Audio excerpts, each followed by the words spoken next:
dyan, welcome to our Kamsur MPC series entitled Member Journeys of Impact. Ayan, ako po si Alan Bernas, ang inyong host for this series or episode. So ngayong araw, kasama ko po ngayon ang isa na naman nating guest, si Ma'am Elvira Bitaw. Ayan, na ating papakinggan ang kanyang kwento ng kanyang buhay sa with Kamsur MPC during her stay. So Ma'am Elvie, ilang taon na po kayo sa co-op? Nag-start po ako sa Cooperativa 2007. Kaya almost 17 years Wow, na. 17 years si Ma'am Elvie sa cooperative. Paano niyo po nahanap si co-op? As government employee ng Provincial Agriculture Office, yan po nakabase kami sa Naga. Tapos, after ng devolution, yan po makikiluman sa Naga. Pero pangala, ipinin niya na kami digdi sa Capitol, na may mga project sa Capitol. So, being sa Capitol, igwa man sa muli asama mo letting ang Jordan, mga friends ni man, kasi siyempre may mga bigla na kami sa main, sa accounting. Nabisto kami nag-encourage sa Muya na mag-member sa COO. Tapos sabi naman, okay, being government employee, pero naman tapos man sa Muya mo yan, dahil pa naabot ang sweldo, mali na. Kaya itong pag-encourage yung nakakalunod na yan. Kaya ito, ang pag-isip ko lang, mag-iba sa kooperatiba na mautang. So ayan po, ano kagandaan po sa co-op, kasi meron po tayong credit or loan. And aside from that, as multi-purpose cooperative, nag-venture si co-op sa mga agriculture services. So very in line po sa dali niyo pong work from Provincial Agriculture Office. Ayan. And Ma'am Elvie, kwento po kayo, ano na po yung mga naging position niyo po during your stay sa co-op?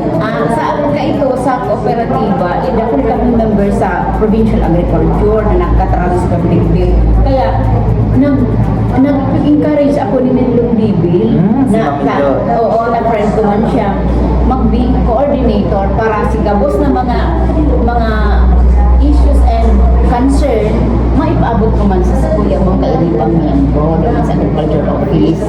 Yeah, so through Ma'am Elvie, ano po siya ang nagiging bridge or link para mapakinggan yung mga issues and mga concern ng from the provincial office. Ano po? Ayan. Yes.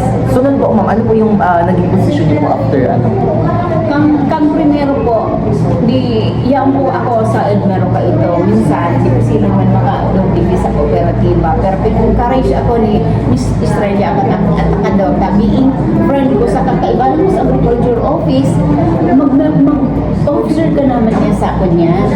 Mag-officer ka yan sa CMPC. Mag-share man kita ng knowledge na ako niya. Sabi ko, kaya ako nagduwa-duwa, kasi ginalag ko lugod niya. Yan ako ng mga taga-kapitol. Ready man to serve, magkakatabang mo kita sa sitoy ko niya sa ito sa agriculture kaya sanay kami na mag-serve sa mga people.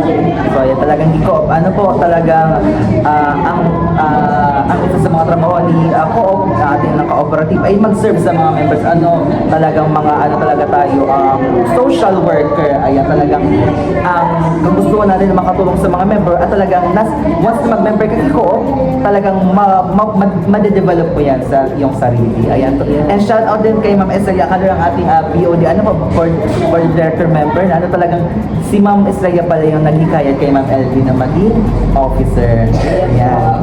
So ayan po, Ma'am Elvie, ano pa po yung mga kwento ka po during education committee yung nakwento niyo po last time na po kayo, sumasama po kayo sa mga ownership. Ayan. Po, sa education committee po, bago lang kami nagkakandak meeting digdi sa kuyang opisina, nag-a-assist kami sa pre-membership educational seminars sa mga ownership 1, 2, and 3. Pero ang mga ownership na yan, ikakandak niyan naman sa mga field, ay sa mga barangays and other branches ng CNPC. Para dahil naman sila magpamasahe, sila members ng Harayo, dahil na magpamasahe, si CNPC na ang naglulumang sa indang mga lugar.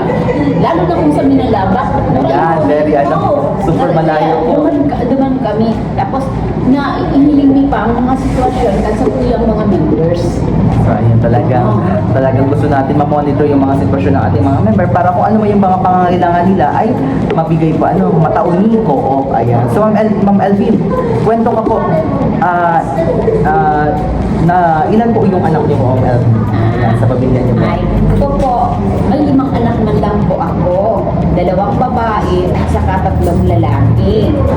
Pero, yan ang mga aki ko po yan. Dahil sa kooperatiba, nakatabang sa tuyang CMTC para gabos yan makatapos kan sa indang mga college courses.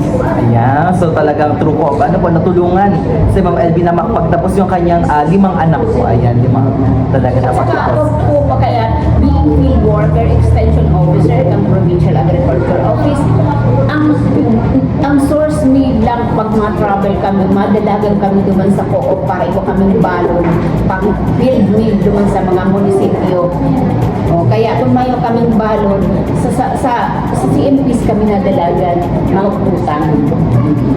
Talagang yung services nito, talagang available sa ating mga members. Talagang gusto natin masuportahan yung mga members natin. Financially man yan o kung ano man gusto nilang i-avail na services. Yan. So Ma'am LB, kwento ka po yung nag-attend po kayo ng training, yung haircut, ayan. Hair culture.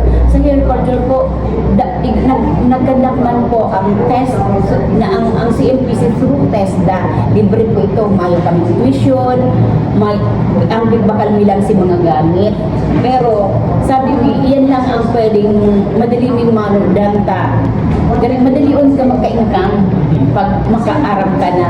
Pero sabi ko, i-share ko na lang tapos ko pa man ako expert sa mga hair culture na marikman, tapos ma-haircut, ma-color.